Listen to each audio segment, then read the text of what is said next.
Hi, my name is Betsy Leeker, and I'm a 5th grade student in St. Louis, Missouri. Through my 20 years as a teacher, I've noticed a steady increase of screen time usage with my students and a sharp decline in the amount of time that they spend outdoors.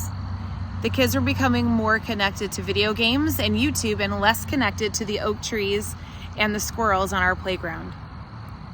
As more research is being released all the time about the effects of too much screen time with kids, I began to realize that our school was also a part of the problem.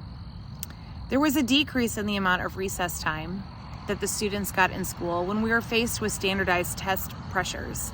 The idea was that we need as much instructional time for student success.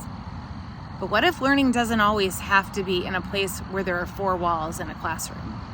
My master plan centers around place-based education. Our school came to place-based education after the global pandemic when we returned to in-person learning. Once we were back in school to reduce the spread of the disease, we got our students outside to learn as much as possible. What we found was not only were the students more engaged and had better physical and mental health, but us as teachers also felt better when we were teaching in that space. While place-based education is mostly focusing on anywhere, anytime learning, it's not just an outdoor education program. We study the ecology, the economy, and the culture of where we live. But the outdoor piece can be very powerful and help kids become more connected to nature.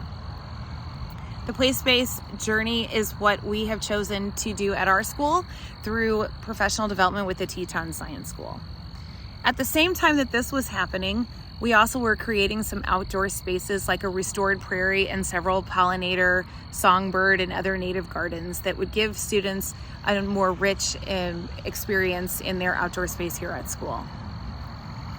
This is also the time that I began the Project Dragonfly program. And a lot of my projects that I have created throughout this program were ways to connect kids to nature. Research shows that when kids are connected to nature, they will grow up to be adults that might protect their world better when they have that connection to that space. One of the challenges of my program was it was easy to find a lot of research on how it affects children. There's an abundance of it available for anyone to go find. But one of the things that was lacking was research on how teaching outdoors is actually affecting teachers. In a profession where people are leaving at more record rates, it's important to also find those benefits. One of my most challenging projects was using some research synthesis to try to find connections to find the benefits for teachers.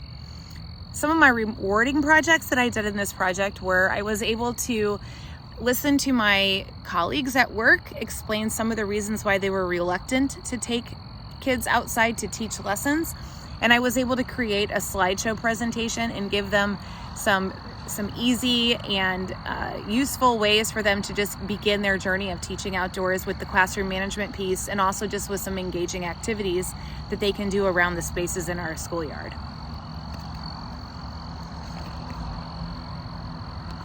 Moving forward in this journey, as I'm finishing my master's degree here at Miami University in the Project Dragonfly program, I want to continue to advocate for getting students and teachers outside, teaching and learning in the space. I think that one of the things that will help students become engaged and learn better is by getting to get hands-on experience and explore the world that they live in.